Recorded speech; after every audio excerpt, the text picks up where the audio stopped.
Good afternoon, ladies and gentlemen. Welcome to the Hummingbird Resources PLC investor presentation. Throughout this recorded presentation, investors will be in listen-only mode.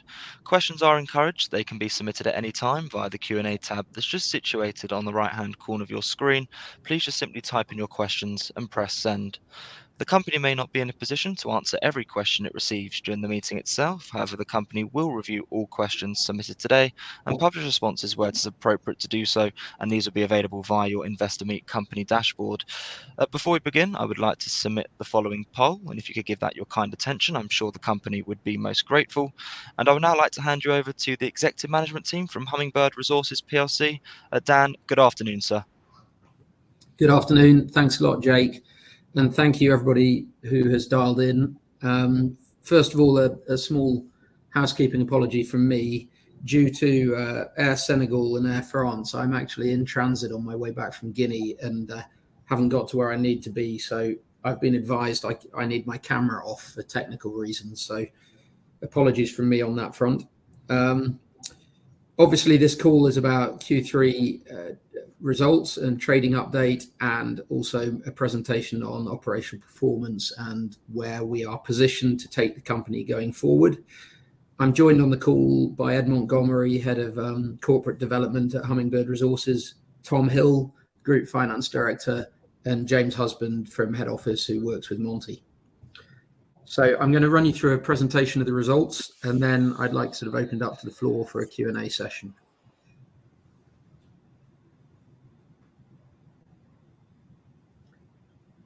So this morning we announced our results for Q3. Q3 is obviously the wet season and has traditionally been the weakest quarter for gold mining in West Africa and for Hummingbird. This year was no exception, although this year what was slightly different is it was pretty much on plan and as anticipated by our guidance and our forecast. So really, even though it was a weaker quarter, it was to be expected and in line with our expectations. During the quarter, we produced 18,399 ounces of gold from Yamfilila. That takes the total for the year to 69,546 ounces. The AISC for the quarter was higher at $1,651 an ounce, bringing year to date to 1,298.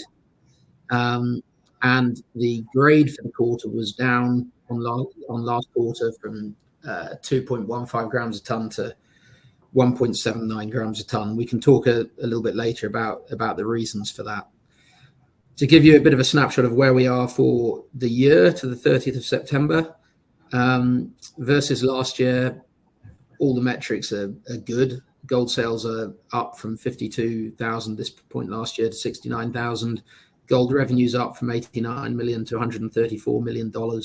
And adjusted group EBITDA of $34.2 million is an improvement of over $50 million from this stage last year. The graphic on the right shows you where we are progressing towards our guidance at the start of the year. 69,500 ounces produced towards a guidance of 80 to 90. AISC under 1,500 and we're at 1,298. And lost time injury frequency rate well within inside our target range. So across all the key metrics of our guidance, we are well positioned to comfortably meet our guidance this year. And I would love to be, even more positive and say we're expecting to exceed guidance, but we all know the unforeseen nature of gold mining in West Africa after the last few years. So we are understandably cautious about being too bullish, but we're feeling confident. This slide gives you a little bit more detail just to illustrate the AISC and the ounces. Obviously, the key driver of AISC is ounces produced, and as you can see, the AISC going up to 1,651 in the quarter is driven largely by the lower ounces of 18,399. Costs for the quarter were largely in line or actually improved across many of the disciplines. We'll get to a breakdown of costs in a little bit, but one of the biggest drivers of cost in Q3 was we moved an awful lot more earth, and obviously that has a significant increase to your cost base. So here we go for an operational summary. We mined 1.7, nearly 1.8 million BCMs of earth during the quarter. In Q2, we mined 592,000 BCM, so a very significant increase in mining rates. This is largely because first half of the year, particularly in Q2, we were deep in the bottom of the Kamana East pit with the low strip, and during Q3, we've been opening up Sanamali East and working at Gonka and different pits and doing a lot of stripping. So you can see with the ore mined, 171,000 ounces. The strip during the quarter has been high to access that ore. And as we go forward into the main ore body at Sanamali East, obviously we anticipate that strip coming back down and grade coming back up. The main driver for the grade coming down in the quarter is exactly that. We've done less mining at the bottom of Kamana East and more from these ancillary pits. The plant has continued to perform very well, good recovery rates, and the company holds a consistent gold inventory of almost 2,000 ounces of gold. Obviously, another key focus at Yamfilila that I'm sure we will talk about a little bit more during this call is the development of the underground mine, which has continued. So the portal has been built, concreted, the decline is being developed, and there's a lot of focus on developing the underground mine. So that brings us to Kouroussa. Let me start with the fact that we've already achieved 1 million LTI free hours at Kouroussa since first gold. I think that's a magnificent achievement for a new project. The focus on health and safety has been outstanding, and I'm really proud of that statistic. We obviously poured first gold right at the end of Q2. The ramp up during Q3 has been slower than we would have liked, but probably, if we're realistic, in line with the normal challenges you anticipate and you get when bringing a mine of this nature and scale into production. The processing plant has actually performed extremely well. I mean, throughout the quarter, an 82% availability rate is a general figure. If as I say, I'm on my way back from Guinea now. I was at site yesterday. Most of the components of the plant, the crushing circuit, the mill, the CIL tanks, the elution, they're working in the high 90s. We're really operating the plant now at full capacity, and that is an outstanding achievement as well. The two challenges that have meant that ramp up has taken longer than we would have dreamt it could have been the mining productivity rates and the training and recruitment of local staff, both of which we can go into in a little bit more detail. But in both of those areas, there are no ongoing obstacles. All of the fleet for the run rate required at Kouroussa is on site and being mobilized, and day by day the wet season has come to an end. Earth is being moved, the pit is in a reasonable condition and getting better by the day, and I can see no reason why Kouroussa cannot be operating at full run rate and capacity by the end of this quarter, which was what we guided at the start. So whilst much has been made of the slow ramp up of Kouroussa, I actually think it's fairly realistic and on track, and I think these are challenging things to bring into production. And certainly with the plant, I am very pleased with where we're at. If we can go on to ESG performance initiatives, much of these are based around ongoing operations at Yamfilila, where obviously the relocation of the Sanamali East village for the development of that pit has been a big achievement, and that was done seamlessly. So the team has done a great job there, with ongoing community livelihood initiatives and projects throughout the region. In Kouroussa, I've spent a lot of time this week talking to all the stakeholders in government and within Kouroussa area, the prefect, the governor, the mayor, the village elders, about prioritizing projects that are important to them across the health, environmental, and welfare sectors. So there's an awful lot of focus going on engaging with the community to make sure they understand the Kouroussa mine is for everybody's benefit, and that work is ongoing and going well. I think now that the mine has been largely built, that will become an increasing focus for Kouroussa to be a best-in-class ESG miner. So this slide is a summary of the financial performance of the company during Q3. And for this one, I think probably appropriate I hand over to Tom Hill to talk you through this slide. Thank you, Dan. I'll just go through this slide covering the Q3 financial results. During the quarter, we sold 18,550 ounces of gold at an average price of $1,918 per ounce. Our gold sales are currently unhedged, allowing full exposure to the currently strong and rising gold prices.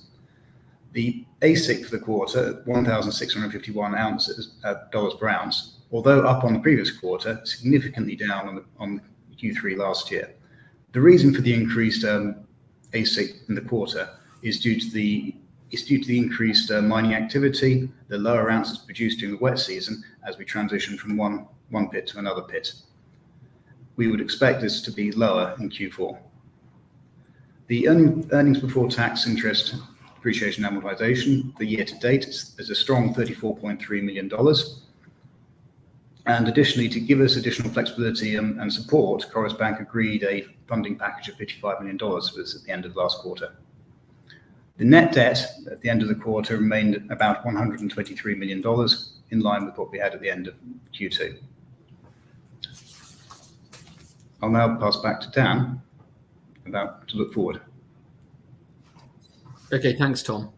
So looking forward, I think this year the focus was twofold, really. It was to meet guidance at Yanfolila, which I don't want to claim victory before the finish line. We've been naive enough to do that before and things have gone wrong. But on that front, we are in a good position at this stage. And the second priority of the year was to build Kouroussa on time and on budget. Now, the first part of that has been done. The challenge is on to make sure it is ramped up safely, which is going well, but also to nameplate and production rates that we anticipate. So, we can talk more about that, but by and large, we are on track to have a fully operational gold mine producing at nameplate run rate by the end of this year. And we're looking forward to being a 200,000 ounce gold producer next year, a multi-project, multi-mine gold mining company that has been one of the key strategic ambitions of the company since its inception. Going forward, obviously, our balance sheet is stretched at the point of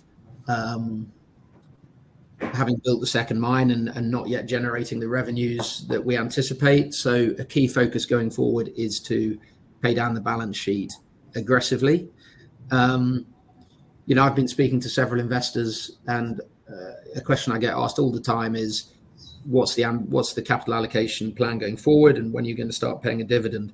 And my answer to that is, to be very clear, we would love to be a dividend-paying gold company. And actually, at our market cap at the moment, a small dividend like $5 million would probably be like sort of 8% yield. But in all honesty, it's too early to commit to that. With the net debt we've got on the balance sheet where it is, first of all, we need to ramp up, and all focus needs to be on that. And then we need to pay down debt aggressively. And 12 months from now, if all goes to plan, Hummingbird will be in a very, very different position to where it is now, and we can start to look at initiatives like that. Another key focus going forward from here is to increase the reserves and the mine life base at both mines. Kouroussa is more vanilla exploration, and we will be making more of our exploration plans over the next quarter as the 2024 budget is finalized. But we are targeting a program that can take the Kouroussa reserve to 1 million ounces and increase the mine life accordingly. At Yanfolila, obviously, a key part of the future of the mine is underground, and we need to start showcasing the future of an underground mine there, as well as more regional exploration to augment that underground mine. And we are already doing small programs near the mine where there are quick wins at Yanfolila.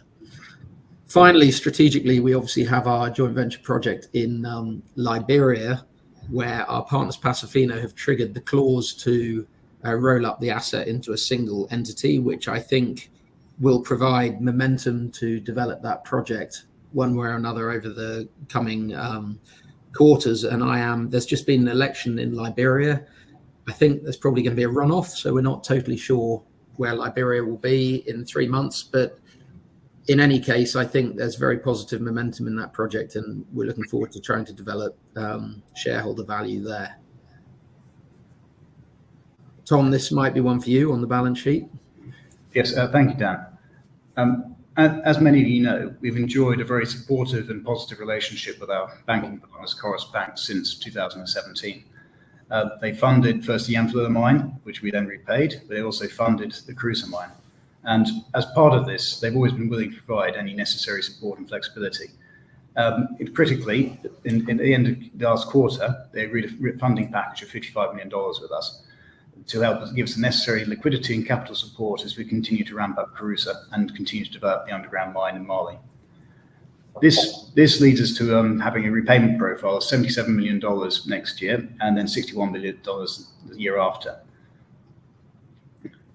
We're very, very, very pleased to have their ongoing support, and they are very supportive of our strategy, which we are continuing to work with them and hope that relationship will last for many years to come. Okay. Back to you for the next slide.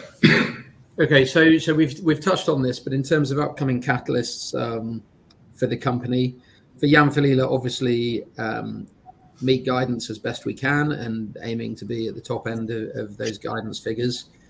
The development of the underground is a key focus for the operating teams at site. As I say, the portal is concreted, the decline has started, equipment is on site, all the Epiroc supply equipment is on site, and we're building the team of specialists to take that project forward. We will also be continuing exploration at Yamflila. At Cruiser, it's all hands to the pump on reaching nameplate capacity in the next 6 to 8 weeks.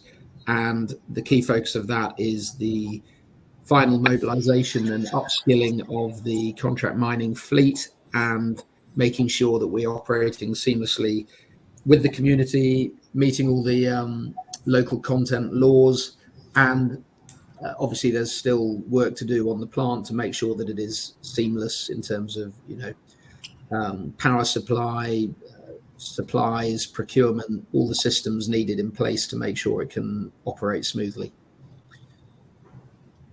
So I think to summarize, Hummingbird is really now a multi-asset gold company. From 2024, we anticipate running both mines at full capacity and being a 200,000 ounce per year producer with organic growth from exploration at both sites. On top of that, we have the strategic development project at Dubai that we'll be looking to communicate the path forward in the near term. And we have an ongoing strong relationship with our financial partners, Coris Bank, to support this growth profile and ambition. And I think on that note, we are done, Monty. Perfect. Dan, Ed, Tom, if I may just jump back in there, and thank you very much indeed for your presentation this afternoon. Ladies and gentlemen, please do continue to submit your questions just by using the Q&A tab that's situated on the right-hand corner of your screen. But just while the team take a few moments to review those questions that were submitted already, I would like to remind you that a recording of this presentation, along with a copy of the slides and the published Q&A, can be accessed via your investor dashboard. Dan, Ed, Tom, we obviously did receive a number of pre-submitted questions ahead of today's event, and a number of those that have come in during your presentation this afternoon as well. So perhaps, Ed, if I may just hand back to you to chair the Q&A session with the team, and then I'll pick up from you at the end. Thank you. Thanks for that, Jake. Yes, we've received a lot of questions from our for this presentation, so I can go through those, and then we've had several that have come in live, and we'll look to answer those as well. So, and some of these questions that have come in earlier are basically being answered for the live ones. So just starting with a question about hedging. You remain unhedged. What is the company's position on hedging a portion of the production? Maybe that's one for you, Tom. Thank you, Monty. Well, that's actually a very good question, and one which the board debates regularly. Currently, we're an unhedged gold producer, and we believe that the exposure to the gold price is very important for our investors in a gold company. However, given our debt levels and the repayment profile of $77 million over the next 12 months, as Cruiser comes into production, we are evaluating various price protection strategies or hedging strategies for a portion of our production. We're evaluating whether it's appropriate to do it, how much and when. Okay, great. And then we've got one on Dugby. Maybe I can answer this. Are there any further updates on Dugby? Dan described that. We haven't got any more further updates that are other than in the RNS, other than there's a strategic review ongoing. It's a key priority for the firm to basically showcase the strong value upside for Dugby that we see. I would notice that Pasifino put out before the RNS an update about extra mineralization at the Tuzon deposit. But as and when something more material comes about Dugby, we'll be letting the market know. We had a question about any update on the search for a chairman of the board. I can maybe answer that one. There's an active search that is ongoing, and it's a key priority for the chairman to be stipulated and secured. So all I can say is that is ongoing. It's a key priority, and we'll let the market know as and when that transpires. In terms of, we had a question in terms of security. What is the security and political situation like in Mali? Maybe that's one for you, Dan. Okay, thanks, Monty. Well, the security situation as relates to us at Yamfilila is good. You know, we've had no incidents, and we enjoy a peaceful relationship with the community, and all our ongoing community projects and market gardens and alternative livelihood initiatives have, I think, been very successful. That said, I think the wider security situation in the region is very challenging, and something that all investors really need to seek their own counsel about and try to understand as best they can. I mean, you know, we enjoy a positive relationship with the government, and we enjoy good communications with other mines, and I think all protections are being taken to act responsibly in the region, and I don't foresee any reason why our operations should be interrupted. But obviously we all read the news the same as everyone else, and yeah, it's a challenging time in the region. Thanks, Dan. So maybe a bit more moving to some operational questions we've got here. What does steady state production at Yamfilila and Kouroussa look like moving forward? And should we expect Q3 performance to remain challenging for the company for the years ahead, given it's the wet season? Maybe that's one for you, Dan. Yeah, well, okay, so I think Q3 will always be a more challenging quarter. I think that's the nature of operating in a West African environment where Q3 is generally very wet, and that gives you challenges in the pit and challenges at the plant. That said, I think we're becoming more mature in our way of anticipating that and managing those challenges. In terms of steady state production going forward, I think we can expect to see lower grades from Yamfilila in the open pits as we move away from Kamana East, but hopefully higher grades from the underground, and on a blended average, probably a similar ounce and AISC profile to what we're seeing this year. At Kouroussa, we are currently not yet into the main ore body, which we anticipate being high grade, you know, really very high grade for an open pit mine in West Africa. And I think, you know, there's a lot of artisanal depletion, perhaps more than we anticipated in the early stages and early benches of the main pit at Kouroussa. That's obviously bad news in that they've had our gold, so to speak, but it's good news in that there's a very well mineralized system there. And I think the weathering profile at Kouroussa is sort of 40 to 55 meters throughout, and we're already four benches or 5 benches down, so we're certainly near the bottom of that oxide zone. And I think, sorry, long-winded way of answering the question, I think ongoing steady state performance at Kouroussa will be north of 100,000 ounces on an ongoing basis. Thanks, Dan. We've got a few questions on exploration, maybe one for you, Dan, as well. Can you provide an update on exploration? Quite general, but any more comments you could make? Well, so at the moment we're going through budget process and finalising the 2024 budget. A key focus of that is finding the capital to have a robust exploration program to extend reserves and mine life. At Kouroussa, we will be obviously looking for quick wins near the pits, but also more regional and wider scale exploration work. We're also applying for further exploration licenses that we hope will be forthcoming to expand our regional footprint in Kouroussa. We will publicise a more detailed exploration programme once sort of budgeted and approved. At Yamfilila, we are already doing small drilling programmes to add resources where we're fairly confident we can convert them quickly into mine life to feed into next year's mine plan. And we will, like Kouroussa, announce more details when the 24 budget process is done. Okay, sticking with a bit with Yamfilila, Dan, it says, can you talk more about Yamfilila's AISC profile, given year to date it was $12.98 an ounce, and then Q3 was $16.51 an ounce? Do you want to take that one, Tom? Yes, I'm happy to take that one. When we set our budgets at the beginning of the year, it was always anticipated the AISC would be much higher in Q3 due to the wet season and due to the transition from the Commander East pit to the Sunwell East pit. So that was all expected.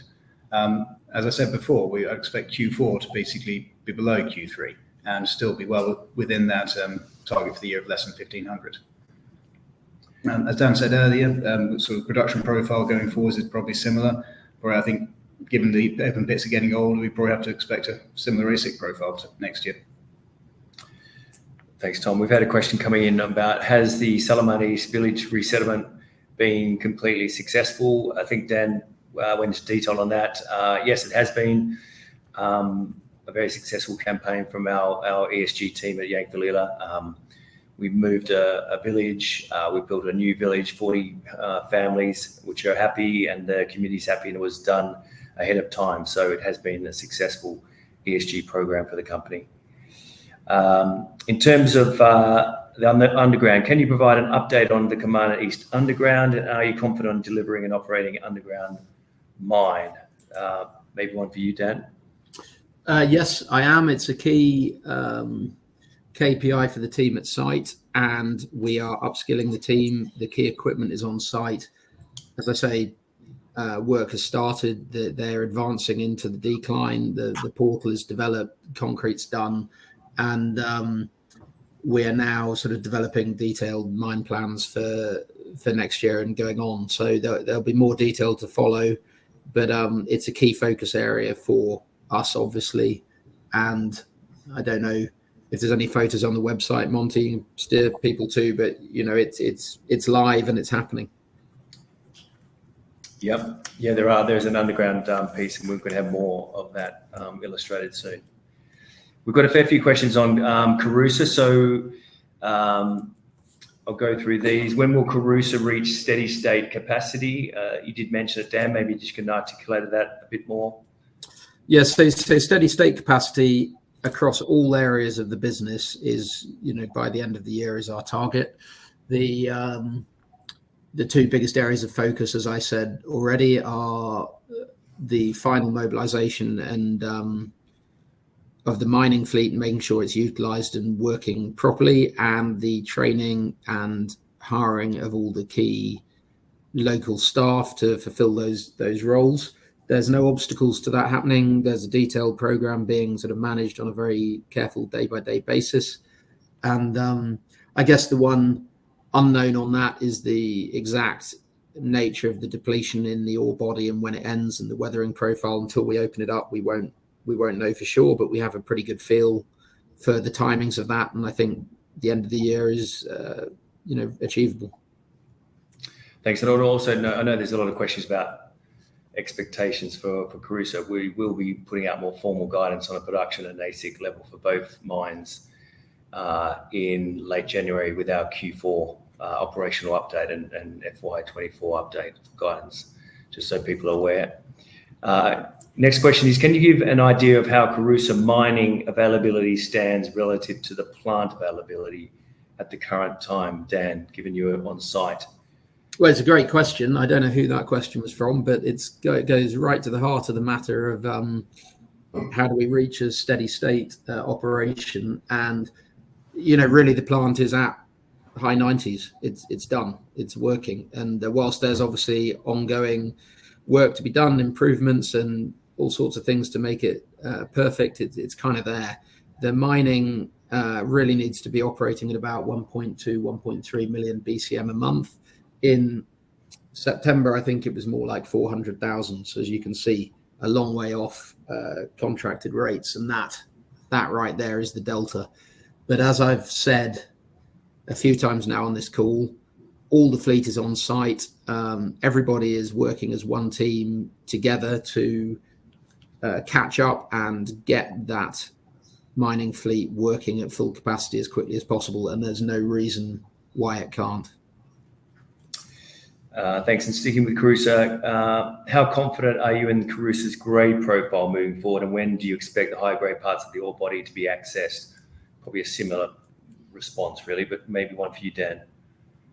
Well, yeah, I mean, we're sort of slightly repeating ourselves. I mean, I think by the end of the year is a realistic expectation, and in terms of our confidence in the ore body, we're confident. You know that we've done a lot of work. There's been a lot of drilling. There's some grade control done. The slight unknown is the exact moment that you sort of have finished enough earth movement to open up the main ore body. And then moving to some of the community questions. What is the relationship like with the local communities in Carusa, and what is the company's key ESG focus areas? Dan, maybe for you. Well, I mean, I've spent a lot of time this week engaging at every level with the central government in Conakry and all the key stakeholders in Carusa and the environs. We've had challenges during the last few months, largely because I think we've been so focused on commissioning and building the plant that perhaps our communication has not been as good as it could have been in the community. But at the same time, there's such an unrealistic expectation when a mine like this is built that you're suddenly going to provide 100,000 jobs, you know, be all things to all men. So there's it's an education process on both sides. And I think the key message from me is everybody recognizes the importance and benefits that this mine can bring to the wider community. And I was very well received, and we had very positive meetings, and I'm enthused really that we can build a mine that has a very positive impact on all stakeholders, for all stakeholders. So long-winded answer, but basically I think very good, Monty. Got a few more questions, and then they are related to Carusa again. How are you improving your training of local and national Guinean personnel, and how long will this take? Well, I think it's an ongoing process, and I think where, you know, the local content and employment laws are extremely important to Guinea, to everyone from a local level all the way up to the top in Conakry, and it's absolutely of paramount importance that we perform well on this subject. Where it's a challenge to find people with the right skills, we need to develop training facilities and commit to upskilling people, and we're already doing that, and we will continue to do that. And I think it will be an evolving process. Thank you. We've got one more question. I think time-wise, we'll call it there. It's a bit of a general question, actually. Where does management or senior management CEO expect the company to be in a 5-year basis? Might be a good thing to finish up on, Dan, for you. Well, I want to continue to grow the business in a nutshell. And I think that we have demonstrated a skill for building projects on time and on budget. And we have learned a great deal about how to operate mines and gone through the entire process of the mining industry, from grassroots exploration all the way through. So I think the platform Hummingbird has is pretty much unprecedented. And I think the challenge for us as management is to utilize that platform to create value. You know, we've had our fair share of challenges over the last few years. We've learned from them. We're getting stronger, and I want to use that platform to grow a gold business that everyone's proud of. Great, thank you. Well, Jake, I think we'll leave it there in terms of the Q&A. Perfect. Ed, Dan, Tom, thank you very much indeed for being so generous with your time and addressing all of those questions that came in from investors. And of course, if there are any further questions that do come through, we'll make these available to you immediately after the presentation is ended, just for you to review, to then add any additional responses, of course, where it's appropriate to do so. And we'll publish all those responses out on the platform. But Dan, perhaps before really just looking to redirect those on the call to provide you with their feedback, which I know is particularly important to yourself and the company, if I could please just ask you for a few closing comments just to wrap up with, that'd be great. Okay, well, thank you everyone for your time. I think to leave it, what I would say is Hummingbird's always been honest about its challenges and where it is. And I think as a result, sometimes people are cautious. And at the moment, people are cautious that we can't ramp up on time or that cash flow is tight. But we've always managed to overcome those challenges and grow. And I think Hummingbird sits on the edge of being a very, very different company with 200,000 ounces of production, geographically diversified, a strong team, a strong board, strong investors, and I think really we have a fantastic opportunity at this point in time. Dan, that's great. And thank you once again for updating investors this afternoon. Could I please ask investors not to close this session, as you'll now be automatically redirected for the opportunity to provide your feedback in order that the management team can really better understand your views and expectations. This will only take a few moments to complete, but I'm sure will be greatly valued by the company. On behalf of the management team of Hummingbird Resources PLC, we would like to thank you for attending today's presentation. That now concludes today's session, so good afternoon to you all.